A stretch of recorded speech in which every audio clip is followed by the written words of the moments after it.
നമ്മളിപ്പോഴുള്ളത് red സീയുടെ മിഡിലായിട്ടുള്ള Djibouti എന്നൊരു African കൺട്രിയിലാണ്. ഒരു സൈഡിൽ ഏറ്റവും കൂടുതൽ വാർ നടക്കുന്ന റെഡ് സീയും മറ്റൊരു സൈഡിൽ സൊമാലിയൻ പൈററ്റ്സിൻ്റെ ആക്രമണം നടക്കുന്ന ഗൾഫ് ഓഫ് ആഡനും. ഇതിൻ്റെ നടുക്കുള്ള ആഫ്രിക്കൻ കൺട്രിയായ ജിബൂത്തിയിലാണ് നമ്മളിപ്പോൾ ഉള്ളത്. അപ്പം ഇവിടെ എന്തിനാണ് വന്നിരിക്കുന്നത്? യാദൃശ്ചികമായിട്ടാണ് ഈ ജിബൂത്തി എന്നൊരു സ്ഥലത്തേക്ക് നമ്മൾ വന്നിട്ടുള്ളത്. എന്തിനാണെന്ന് വെച്ചാൽ നമ്മൾ യമനിലേക്കുള്ള യാത്രയിലായിരുന്നു. യമൻ ഗവൺമെൻറ്റിൻ്റെ കൺട്രോളിലല്ലാത്ത ചില പോർട്ടുകളുണ്ട്. ഹുദൈദ, സലീഫ്, റാസിസ എന്നീ പോർട്ടുകളിലേക്കൊക്കെ പോകുന്ന കപ്പലുകൾ സെക്യൂരിറ്റി ചെക്ക് കംപ്ലീറ്റ് ചെയ്യേണ്ടതായിട്ടുണ്ട്. യുണൈറ്റഡ് നേഷൻ്റെ വെസൽ ഇൻസ്പെക്ഷൻ മെക്കാനിസം എന്നൊരു സെക്യൂരിറ്റി ചെക്ക്. ഇത് യമൻ ഗവൺമെൻറ്റിൻ്റെ അഭ്യർത്ഥന പ്രകാരം 2015 സെക്യൂരിറ്റി കൗൺസിൽ റെസൊല്യൂഷൻ 2212 പ്രകാരം ആയുധങ്ങളും മറ്റ് യുദ്ധസാമഗ്രികളും കടത്താൻ പാടില്ല എന്നൊരു നിബന്ധനക്കനുസരിച്ചിട്ടാണ് യമൻ ഗവൺമെൻറ്റിൻ്റെ അഭ്യർത്ഥന പ്രകാരം UN നേഷൻസ് ഈ UNVIM എന്നൊരു സെക്യൂരിറ്റി ചെക്ക് അറേഞ്ച് ചെയ്തിട്ടുള്ളത്. അപ്പോൾ ഇതിൻ്റെ മെയിൻ ആസ്ഥാനം ജിബൂത്തിയാണ്, കുറച്ച് സേഫ് ആയിട്ടുള്ളൊരു സ്ഥലം എന്നുള്ള രീതിയിൽ ഈ ഒരു സ്ഥലം ചൂസ് ചെയ്തിട്ടുള്ളത്. യമനിലേക്ക് പോകുന്ന ഓരോ കപ്പലുകളും ഇവിടുന്ന് സെക്യൂരിറ്റി ചെക്ക് ക്ലിയർ ചെയ്തതിന് ശേഷം ക്ലിയറൻസ് സർട്ടിഫിക്കറ്റ് എടുത്തിട്ട് മാത്രമേ യമനിലോട്ട് പോകാൻ സാധിക്കുകയുള്ളൂ.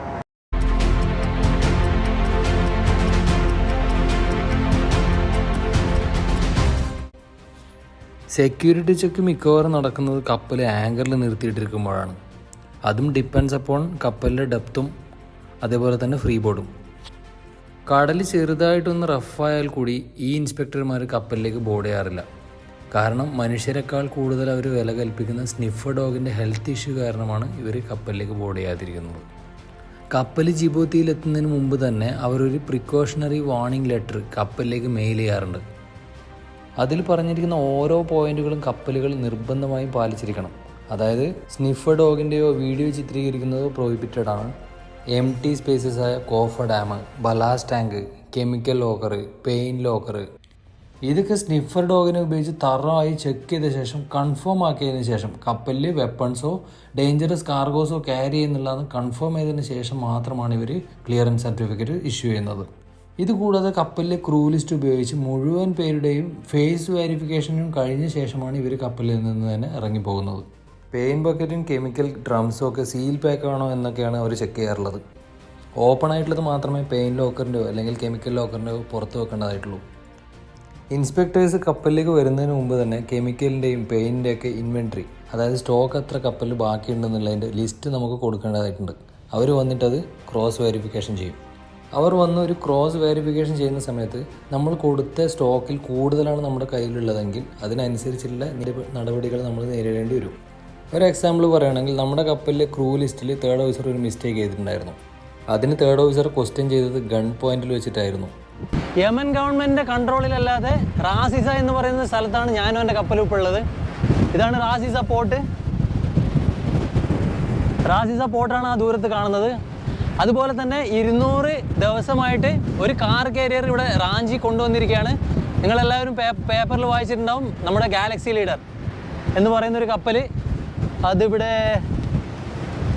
ഇതുകൊണ്ട് അവിടെ കിടക്കുന്നു.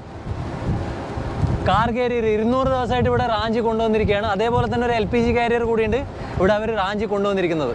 നമ്മുടെ സാറ്റലൈറ്റ് നോക്കിക്കഴിഞ്ഞാൽ ഒരുപാട് 100 കണക്കിന് കപ്പലുകൾ ഈ ഒരു സറൗണ്ടിങ്ങിൽ മുങ്ങി കിടക്കുന്നതായിട്ട് നമുക്ക് കാണാൻ പറ്റും.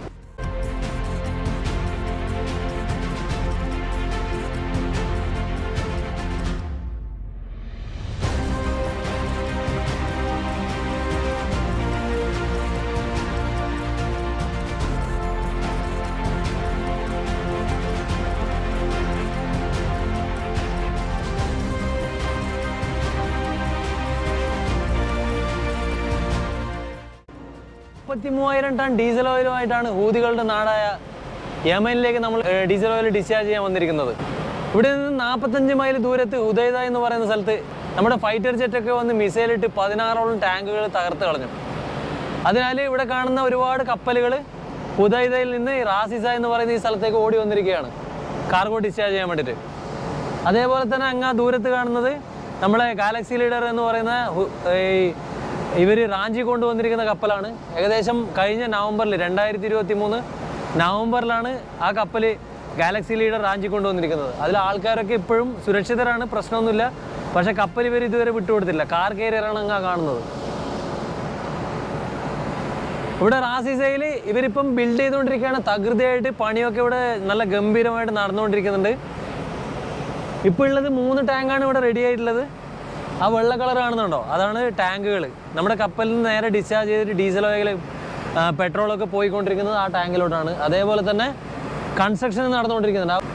ബ്രൗൺ കളർ കാണുന്നത് ടാങ്കിൻ്റെ കൺസ്ട്രക്ഷൻ നടന്നുകൊണ്ടിരിക്കുകയാണ്. വെൽഡിംഗ് ഒക്കെ ഫുൾ ഓൺ 24 hours നടന്നുകൊണ്ടിരിക്കുകയാണ് ഇവിടെ.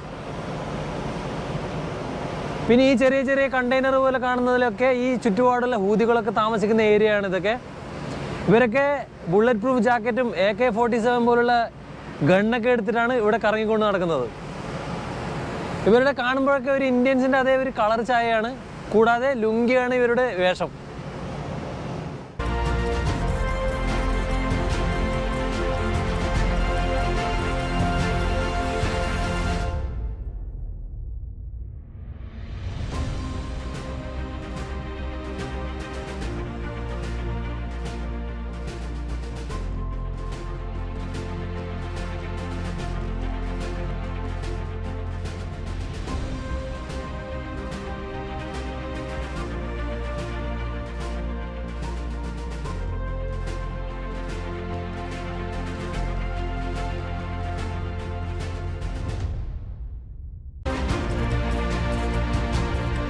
ദൈവം നല്ല സ്വർഗം പോലെയാണ് ഈ ഒരു കരയെ സൃഷ്ടിച്ചിട്ടുള്ളത്. നല്ല വെള്ളാരങ്കല്ല് പോലുള്ള വെളുത്ത പൂഴിയും ഇളം നീല കളറിലെ കടലുമാണ് ഇവിടുത്തേത്.